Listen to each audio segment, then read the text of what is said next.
السلام علیکم دوستو، نہ جانے کیسے کیسے بھید اس دنیا میں چھپے ہوئے ہیں، کیسے کیسے لوگ ہمارے آس پاس رہتے ہیں، ایسے پر اسرار لوگ جن کے لیے کچھ نہیں کہا جا سکتا۔ وہ کون ہیں اور ان کی زندگی کیا ہے؟ انہی واقعات میں سے ایک واقعہ برطانیہ کے ایک قصبے میں 12ویں صدی میں ہوا۔ اس زمانے میں یہ وولپٹ ایک صاف ستھرا علاقہ ہوتا تھا اور یہاں کے لوگ کھیتی باڑی کیا کرتے تھے۔ ان کی زندگی مشینی اور تیز رفتار نہیں تھی۔ سب ایک دوسرے کو جانتے بھی تھے اور ایک دوسرے کے دکھ درد میں شریک بھی رہا کرتے تھے۔ ایک دن جب لوگ گھروں سے اپنے اپنے کام کے لیے نکلے تو انہوں نے دو بچوں کو دیکھا۔ دونوں 11 اور 12 برس سے زیادہ کے دکھائی نہیں دے رہے تھے۔ ایک لڑکا اور ایک لڑکی، ان دونوں کی شباہتیں ایک جیسی تھیں، جو یہ بتا رہی تھیں کہ یہ دونوں بہن بھائی ہیں۔ دونوں ایک دوسرے سے لپٹے ہوئے اس طرح رو رہے تھے جس طرح والدین سے بچھڑ جانے والے بچے رویا کرتے ہیں۔ یہاں تک تو کوئی خاص بات نہیں تھی، خاص بات یہ تھی کہ دونوں کی جلد انتہائی گہرے اور سبز رنگ کی تھی، جیسے پورے جسم پر گہرے سبز رنگ کا پینٹ کر دیا گیا ہو۔ یہ ایک حیرت انگیز بات تھی۔ گہرے سبز رنگ کی جلد ایک انہونی سی بات تھی۔ قصبے میں جلد ہی سب کو اس کی خبر ہو گئی۔ پورا قصبہ ان دونوں کو دیکھنے کے لیے وہاں جمع ہو گیا۔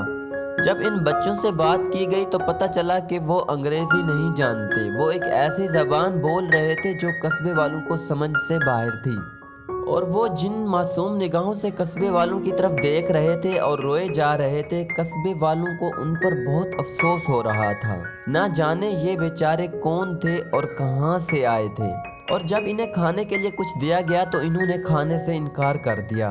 اس موقع پر مقامی چرچ کے پادری نے قصبے والوں سے کہا، دیکھو مجھے ایسا لگتا ہے یہ دونوں بچے کسی اور سیارے سے آئے ہیں۔ انہیں خدا کا تحفہ سمجھو، ان کی قدر کرو، ان کا خیال رکھو اور یہ جان لو کہ خدا ہم سے خوش ہے۔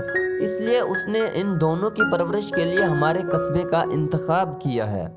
ان دونوں کے لیے اسی وقت قصبے کا ایک گھر مخصوص کر دیا گیا۔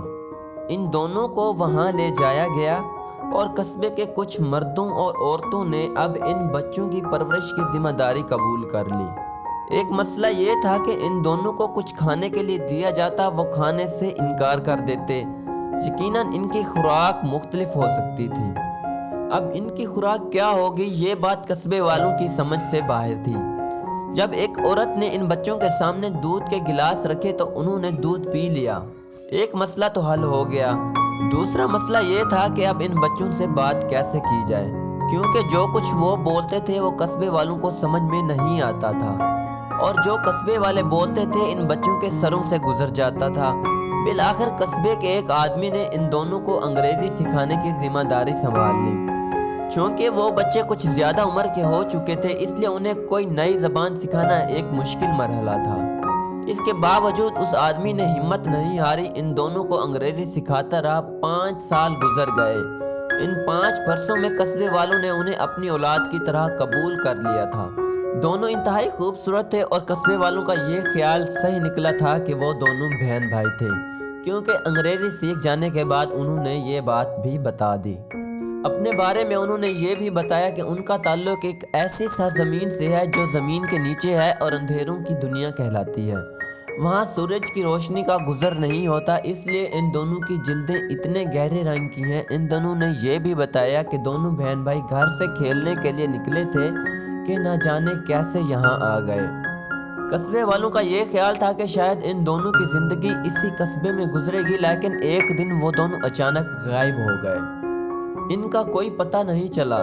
جس طرح وہ آئے تھے اسی طرح واپس چلے گئے، شاید اپنی اسی زمین دوز دنیا میں جہاں سورج کی روشنی کا نہیں گزر ہوتا۔ ویڈیو اچھی لگے تو ویڈیو کو لائک اور چینل کو سبسکرائب ضرور کیجیے گا۔ بہت شکریہ۔